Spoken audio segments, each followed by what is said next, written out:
na napakah se učimo, tako bo tudi pri prvih 3 vprašanjih. Vsakega smo skrili eno napako, dragi tekmovalci. Vas pa prosim, da jo najdete in zapišete ustrezno besedo.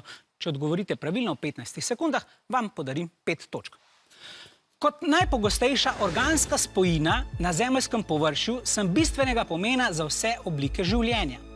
Najdete me v več agregatnih stanjih. V plinastem sem para, v tekočem dež, v trdnem pa me poznate kot sneg in led.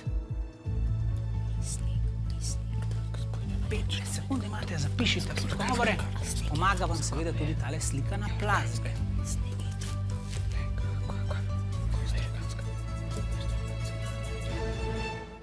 Čas se je iztekel. Poglejmo vaše odgovore.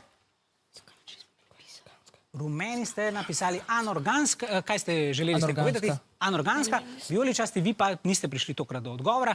Za katero spojino gre, oziroma kaj ste tam videli? H2O. H2O oziroma voda. Poglejmo, če ste prav popravili tale stavek.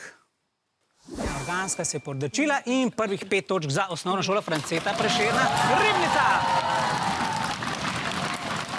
Voda je seveda anorganska spojina, da bi bila organska, bi potrebovala še ogljik, ampak potem ne bi bila več voda. Gremo kar na naslednjo trditev.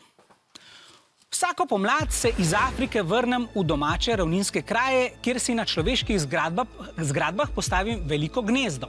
Sem skoraj nema, že nadaleč pa lahko slišite moje hitro udarjanje s perutmi, kar ustvarja značilen zvok.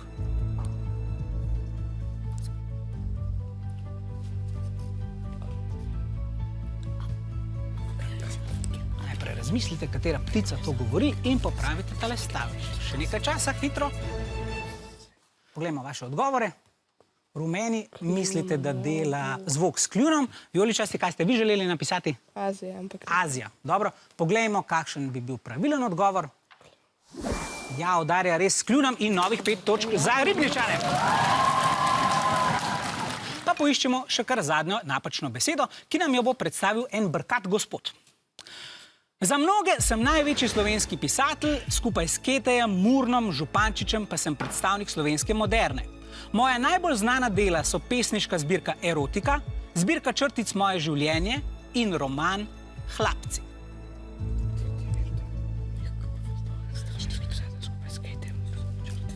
Moderne.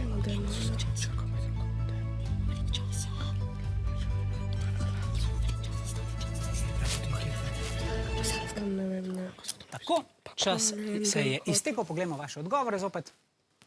Ribničani tokrat brez odgovora. Vijoličasti, vi pa ste napisali D. Kakšen poseben pomen temu? Ne, dobro. Ja, kar težko verjetno vprašanje. Poglejmo, kakšen bi bil pravi odgovor. Ja, Hlapci, seveda Cankarjevo delo, ni roman, ampak drama, torej literarno delo v obliki dialogov.